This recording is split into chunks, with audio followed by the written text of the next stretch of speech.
Sehingga kan tanah yang berada di depan, di belakang, di samping Darul Mustafa ataupun yang berdekatan dengan Darul Mustafa, nilainya mencecah jutaan ringgit. Assalamualaikum warahmatullahi wabarakatuh. Hey guys, welcome back to my channel. Okay guys, sekarang saya berada di studio Darul Mustafa. Kita akan buat video khas pada hari ini. Ni adalah Azka Wildan. Dia akan setting kamera juga. Ni saya bersama Arif Manap. Go guys. Guys, sekarang kita nak start record. Jap. Rep. Lampu spotlight. Lampu spotlight tu macam mana nak buka? Okay, Azka mencari lampu. Azka mencari lampu. Ni mana switch lampu dia? Kita cari. Tengok sikit. Bukan. Aku rasa lepas ni kita kena buat video tutorial macam mana nak cari buka lampu studio lah. Ya, memang tak. Sebenarnya kita tahu je lah. Tuan. Lampu ni kat mana? Lampu mana lampu ni man? Lampu man, bukan lampu man. Bukan lampu man. Itu Tikam sambung itu ni. sambung ni. Tapi ni mana? Nampak? Itu di sini. Okay. Mana man? Ni nasi Darul Mustafa jangan tu siapa. Welcome to the studio. Kita ada tamu jemputan daripada video kali ni. Nama Muhammad Nazirin daripada Johor. Hey. So dia yang akan cakap tentang sejarah Darul Mustafa. Dia pun adalah sini saya lagi power lah sebab dia lama kat sini kan. Mana power sama. Dan dia akan memberi sepatah dua kata ataupun banyak kata tentang sejarah Darul Mustafa. Peli ni. Sepatah dua kata. Apa Rek? Intro lah. Apa ni intro?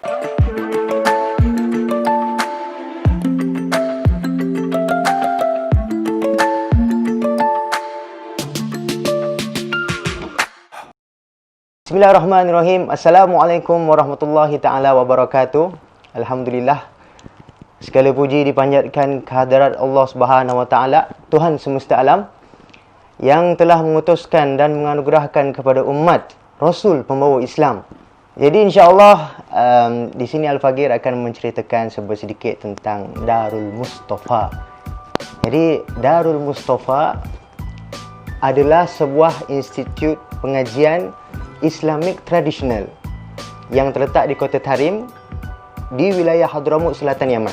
Sejarah penubuhan Darul Mustafa pada awalnya diasaskan pada tahun 1994 bersamaan 1414 Hijrah. Pada ketika itu, pengasasnya sendiri iaitu Al-Murabbi Al-Alamah Sayyidil Habib Umar bin Muhammad bin Salim bin Hafidh berserta pelajar duf'ah pertama ataupun pelajar batch pertama lah bahasa kita. Ketika itu, sekembalinya mereka pulang daripada kota Syihir, lebih kurang 6 jam daripada kota Tarim, kembalinya Habib Omar dengan arahan daripada kekanda beliau almarhum Al-Habib Ali Al-Masyhur untuk membina Darul Mustafa di Tarim. Awalnya Habib Omar nak bina Darul Mustafa ni dekat kota Syihir, di Ribat Mustafa Syihir.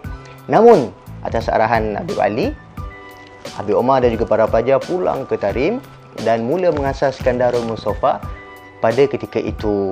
Jadi dalam tempoh itu Habib Omar dan juga para pelajar duf'ah pertama melangsungkan pengajian di rumah Habib Omar sendiri selama beberapa tahun, selama 3 tahun. Justru pada 29 Zulhijjah bersamaan 6 Mei 1997 barulah dirasmikan pembukaan Darul Mustafa, dan pada ketika itu datanglah orang berbondong-bondong datang ke Darul Mustafa. Ramai, ada yang datang nak menuntut ilmu, ada yang datang nak mengambil barakah daripada para masyayikh dan juga para habaib, dan juga masing-masing datang dengan niat masing-masing. Antara lulusan Darul Mustafa daripada duf'ah pertama yang masyhur sampailah sekarang ni, antaranya almarhum Al-Habib Munzir bin Fuad Al-Musawa, Habib Jindan bin Nobel bin Jindan. Juga kepada Sayyidil Habib Ali Zainal Abidin Al-Hamid, pengasas Darul Murtada di Malaysia. Ada satu persoalan yang mungkin bermain di pemikiran kita, mungkin apa yang menyebabkan ataupun apa keistimewaan Darul Mustafa yang membezakan Darul Mustafa dengan institusi pengajian yang lain. Jadi Darul Mustafa terletak di Lembah Hadramut. Hadramut, Yaman, memang terkenal panas. Tak tahulah macam mana orang boleh nak datang sini, jauh daripada dunia. Tak ada mall, tak ada jauh lah daripada dunia yang ada kemodenan yang kita rasa sekarang kat tempat kita. Nak dibandingkan dengan dekat Hadramaut ni memang jauh berbeza. Seolah-olah kita ni duduk dekat zaman 1980-an kalau dekat Malaysia. Tapi orang-orang daripada macam-macam bangsa, macam-macam kaum, daripada bagai-bagai negara, daripada seputih-putih kulit orang sampailah segelap-gelapnya, daripada Asia, daripada semua benua ada, Amerika, Barat, Eropah, Afrika, hatta daripada Mexico pun datang nak belajar dekat Darul Mustafa. Kenapa? Apa yang buatkan mereka ni tertarik sangat nak belajar di Darul Mustafa? Jadi salah satu sebabnya adalah kerana keikhlasan para habaib dan juga sifat kasih sayang yang begitu mendalam dalam jiwa sanubari mereka, yang inginkan kebaikan kepada orang lain, menyebabkan cahaya kebaikan itu terpancar sehingga ke seluruh pelosok dunia. Ditambah lagi dengan kejujuran mereka dalam membawa agama.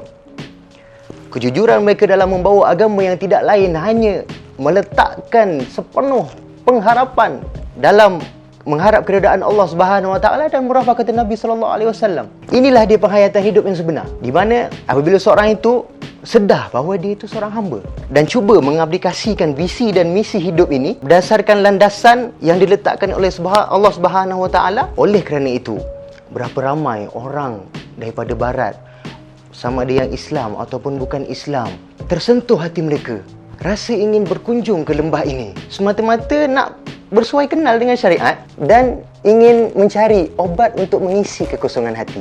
Ada yang lebih menakjubkan, seorang tokoh ulama, orang pertama sekali yang digelarkan Habib. Nama Habib tu imam ni, namanya Al-Imam Al-Habib Abdullah bin Ali Al-Haddad, gelarannya Imam Haddad.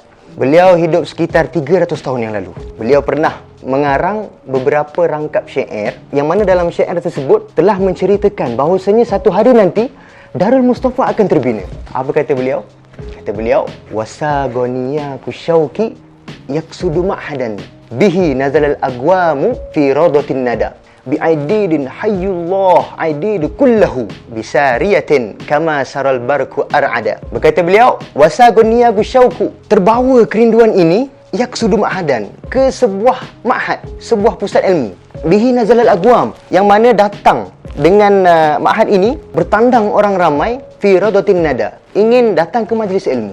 Bi'aidid. Nah, bi'aidid. Imam menyebut bi'aidid. Aidid ni yang mana terletaknya Darul Mustafa sekarang, terbinanya Darul Mustafa di Aidid, di kota itu. Waktu itu, Aidid pada 300 tahun yang lepas adalah tanah tandus, kosong. Tak ada orang yang hidup kat situ. Sahabat Umar mula nak membina Darul Mustafa, pada ketika itu baru ada 2 atau 3 keluarga saja yang duduk di Aidid.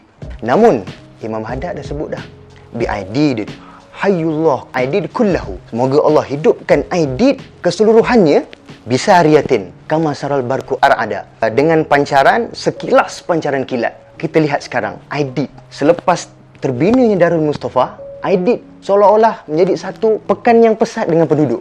Ramai orang duduk dekat sini. Semua dia dah lengkap dah dekat sini. Ada Darul Mustafa, ada kedai-kedai, ada perumahan orang-orang daripada segenap dunia. Sehingga kan tanah yang berada di depan, di belakang, di samping Darul Mustafa ataupun yang berdekatan dengan Darul Mustafa, nilainya mencecah jutaan ringgit. Seolah-olah Aidid sekarang jadi tempat komersial. Jadi itulah dia antara bisyarah daripada para ulama yang terdahulu tentang Darul Mustafa. Jadi itu saja sedikit sebanyak perkongsian Al-Fagir kepada para penonton semua tentang Darul Mustafa. InsyaAllah apa yang baik semua datang daripada Allah Subhanahu Wa Taala, dan yang segala kekurangan ataupun silap dan salah daripada kekurangan dan salahnya Al-Fagir sendiri. Jadi setinggi-tinggi penghargaan diucapkan kepada Azam Project dan juga kru-kru yang banyak membantu untuk menyiapkan klip video untuk kali ini. Semoga Azam Project dan rakan-rakan semua, kita doakan semoga mereka terus istiqamah dalam usaha ini dan mencapai matlamat yang ingin mereka capai. Di sini saja pertemuan kita pada kali ini. Subhanakallahumma bihamdika asyhadu an la ilaha illa anta astaghfiruka wa atubu ilaik. Wassalatu wassalamu ala sayyidina Muhammad wa ala alihi wasallam. Alhamdulillahirabbil alamin.